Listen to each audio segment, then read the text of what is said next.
ada 11 orang Kopassus di untuk apa yang disebut tim mawar penculikan terhadap 9 orang. Tapi sebetulnya ini hanya scapegoat ya, ini kambing hitam karena mereka hanya pelaku operator di bawah, bukan pengambil decision untuk melakukan penculikan.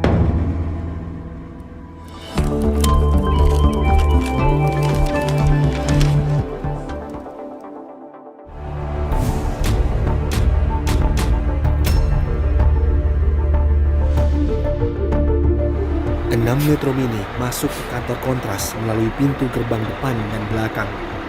Ratusan orang turun, mereka langsung mengobrak-abrik kantor, memecahkan kaca dengan kursi, mendobrak pintu, dan merusak apa saja yang mereka jumpai. Mereka berteriak-teriak mencari Munir. Diduga penyerbuan itu terkait erat dengan kegiatan aktivis Kontras untuk mendesak pemanggilan sejumlah pejabat dan mantan pejabat TNI berkaitan dengan pengusutan kasus Trisakti, Semanggi I dan Semanggi II. Teror pada bulan Maret 2002 hanya satu dari ratusan teror yang diterima Munir selama menjadi aktivis sejak awal 1990-an. Dan pengkhianat bangsa yang berdalih pelanggaran HAM dan reformasi yang disuarakan oleh Munir dengan kontrasnya yang didanai negara luar dengan tujuan memecah belah bangsa. Ancaman lewat surat kaleng, telepon, paket bom, dan beragam tindak perusakan bahkan penculikan telah lama dialaminya sejak ia mendampingi berbagai kasus buruh di Jawa Timur. Teror bom aktif juga menghampiri Munir saat pulang ke rumahnya di Batu, Jawa Timur pada akhir Agustus 2001. Pada 29 Agustus 2003, sebuah petasan meledak di halaman rumah kontrakan Munir di Bekasi. Ledakan yang terjadi sekitar pukul 11 itu mengagetkan warga di sekitarnya, sebab ledakan terdengar hingga jarak 100 meter. Teror-teror ini muncul tak lain karena Munir yang vokal mengadvokasi berbagai isu pelanggaran HAM di Indonesia. Banyak kasus pelanggaran HAM kala reformasi 1998 bergulir, Munir terlibat dalam penanganan banyak kasus. Pelanggaran HAM di Timur-Timur, kerusuhan di Ambon, hingga kekerasan aparat terhadap masyarakat sipil di Aceh.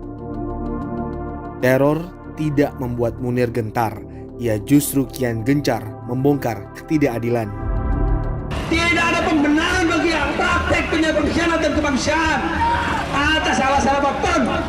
Tidak ada. Sekali lagi saya katakan tidak ada pembenaran atas alasan apapun. Orang boleh membunuh, orang boleh menghilangkan orang. Munir juga tercatat sengit menolak beberapa rancangan undang-undang seperti RUU Keselamatan dan Keamanan Negara, RUU Anti Terorisme, dan RUU TNI. Munir giat melancarkan berbagai kritik dan koreksi untuk sejumlah aparat negara. Pada 2002, Munir mengkritik usulan perluasan kewenangan Badan Intelijen Negara untuk melakukan penangkapan, memperoleh izin penggunaan senjata, hingga memperluas struktur Badan Intelijen hingga ke desa-desa. Semua dilakukan Munir tanpa takut, tanpa ragu menunjuk hidung siapa saja yang dianggap memiliki potensi atau telah melanggar HAM.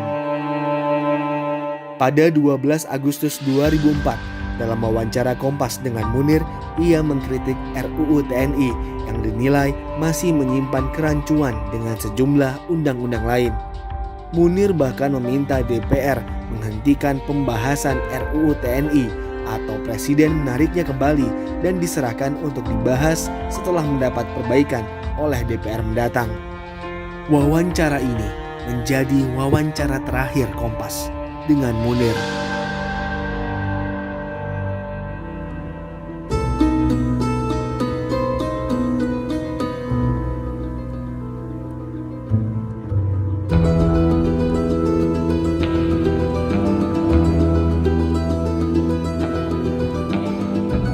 Ada orang di dalam institusi negara yang jengkel, yang memang tidak menginginkan Munir terus mengkritik gitu ya. Kritik dia mulai dari urusan hak asasi manusia, misalnya kasus penculikan aktivis atau penghilangan orang secara paksa, sampai ke kebijakan misalnya pemerintah atau badan intelijen saat itu dalam masalah terorisme.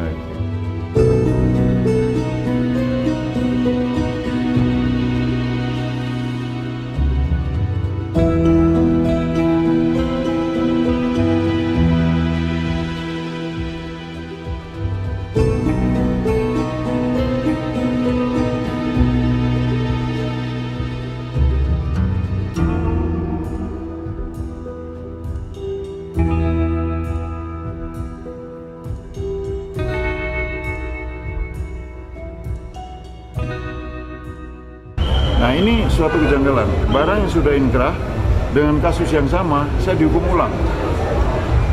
Paham ya? Nah, lokus deliktinya pun juga berbeda-beda.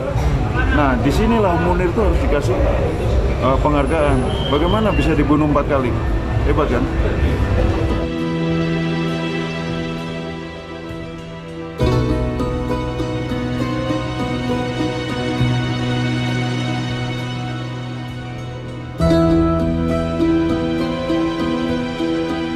Luar biasa, ini sebuah hal yang menyakitkan buat saya sebagai hal yang sangat secara pribadi. Ini hal yang menyakitkan dan ini memalukan untuk bangsa sebetulnya. Jadi saya nggak mau berhitung berapa lama. Harusnya bisa singkat, tapi kenapa harus lama?